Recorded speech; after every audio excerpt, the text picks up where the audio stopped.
Hello दोस्तों, स्वागत है आपका मेरे यूट्यूब चैनल पे। अगर आपको मेरी कहानी पसंद आए तो लाइक करें और अगर आप मेरे चैनल पे नए हैं तो सब्सक्राइब करें। आज दिन भर दुकान पर दीपा का मन परेशान रहा। दिमाग में उथल पुथल मची थी। सुबह घर से निकलते समय ही माँ ने यानी दीपा की सास ने कहा था कि बेटी, शाम को जल्दी घर आ जाना। और उनके जल्दी घर आ जाने का अर्थ वह अच्छी तरह से जानती थी, इसलिए दिन भर परेशान सी रही। शाम को सामने वाली को दुकान का ख्याल रखने को कहकर वह घर चली गई। जाते ही अंकुश उसके पैरों से लिपट गया। माँ जी ने उसे चाय दी और तैयार होने को कहा। चाय पीकर दीपा ने हाथ मुंह धोया और कपड़े बदलकर तैयार हो गई। माँ जी ने जबरदस्ती उसके गले में चेन पहना दी और माथे पर बिंदी लगा दी। नियत समय पर नीरज और उसके माता पिता दीपा को देखने आ गए। दीपा को तो वे लोग फोटो देखकर ही पसंद कर चुके थे। आज तो एक तरह से बात पक्की कर विवाह का मुहूर्त निकलवाने आए थे। नीरज की माताजी ने शगुन देकर दीपा को एक तरह से अपनी बहू बना लिया। दीपा की आंखें भर आई। ठीक इसी तरह एक दिन माँ जी ने शगुन देकर धीरज के लिए उसे स्वीकार किया था। तब उसके मन में कितनी उमंग थी। नए जीवन में प्रवेश करने की खुशी थी, नए परिवार के साथ बढ़ने की प्रसन्नता थी।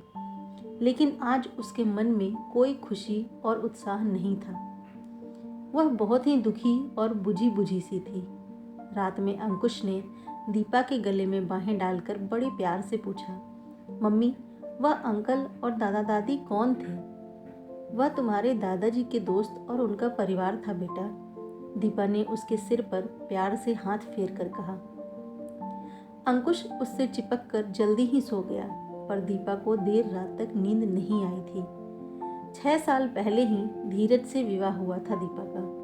प्यार करने वाला पति और दिन भर स्नेह बरसाने वाले सास ससुर पाकर दीपा को मानो दोनों जहां की खुशियां मिल गई थी। बचपन में ही दीपा के माता पिता की मृत्यु हो गई थी।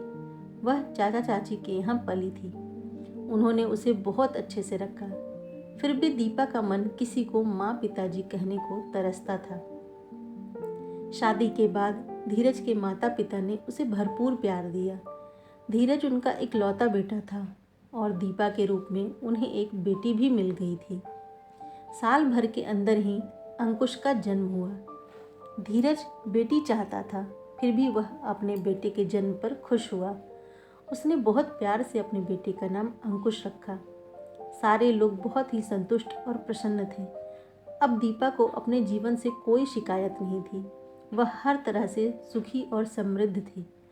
लेकिन क्रूर समय को दीपा का यह सुख रास नहीं आया। मामूली से बुखार में एक दवाई के रिएक्शन के चलते धीरज की हालत ऐसी बिगड़ी कि मात्र 4 दिनों में ही वह चल बसा। 4 दिन पहले का हंसता खिलखिलाता धीरज यूं अचानक चला जाएगा, ऐसा किसी ने नहीं सोचा था। दीपा की दुनिया उजड़ गई। नन्हे अंकुश का रोना भी उसको सुनाई नहीं देता था। मात्र 3 साल का था वह। उसके सिर से पिता का साया उठ गया था। धीरज के माता पिता ने अपने दिल पर पत्थर रखकर इस हादसे को बर्दाश्त कर लिया और अंकुश और दीपा को संभालने में अपना गम भुलाने लगे। कुछ दिनों बाद दीपा थोड़ी संभल गई और अंकुश की देखभाल में अपना समय काटने लगी। उसके घर के पास ही एक छोटा सा बाजार था, जहां ऊपर वाली मंजिल पर महिला मार्केट था।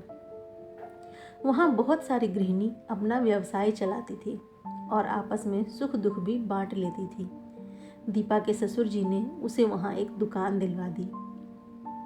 दीपा नियम से अंकुश को स्कूल भेजकर दुकान पर आ जाती। सारा दिन इन सब में उसका बीत जाता था।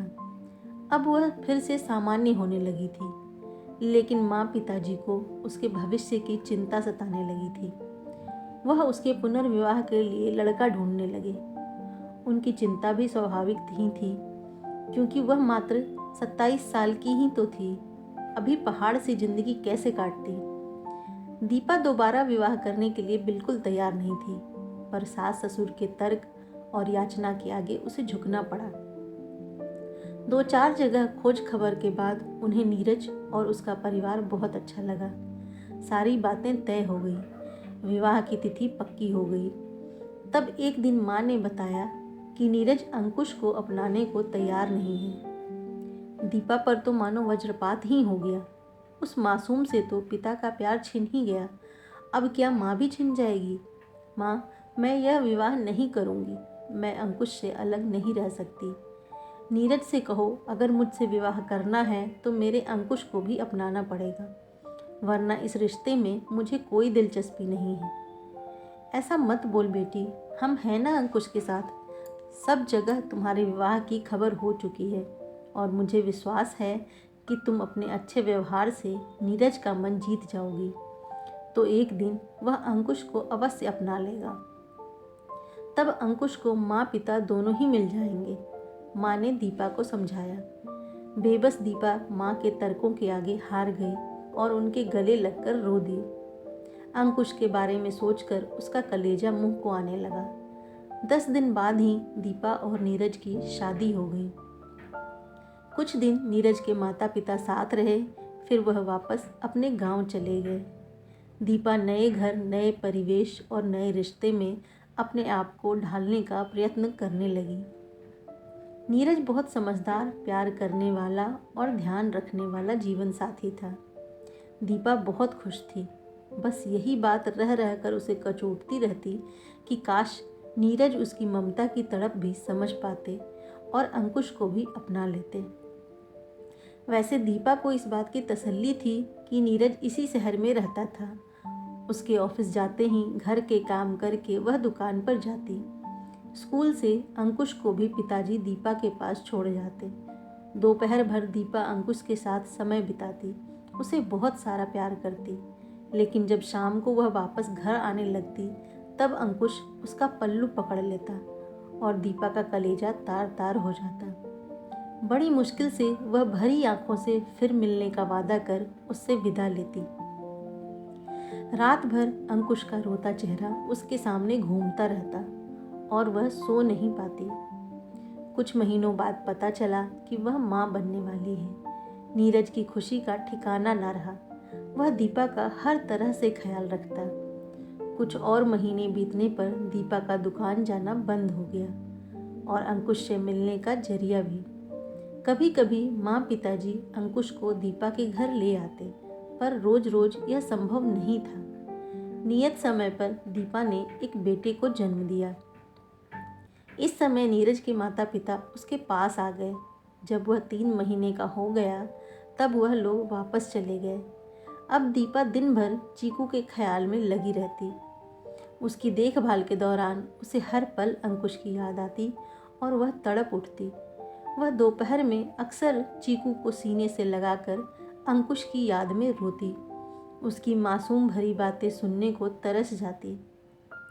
जीवन साथी मिलने और दोबारा माँ बनने के बावजूद वह अधूरी थी।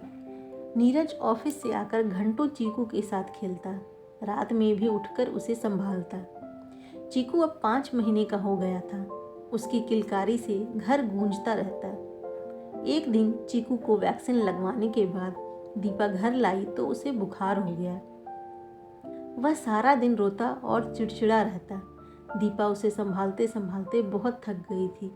उसने नीरज को कहा, अगर आप इजाज़त दें तो मैं कुछ दिनों के लिए माँ के यहाँ चली जाऊँ। वहाँ चीकू की देखभाल भी ठीक से हो जाएगी। हाँ दीपा, हो आओ, तुम्हें भी थोड़ा आराम मिल जाएगा।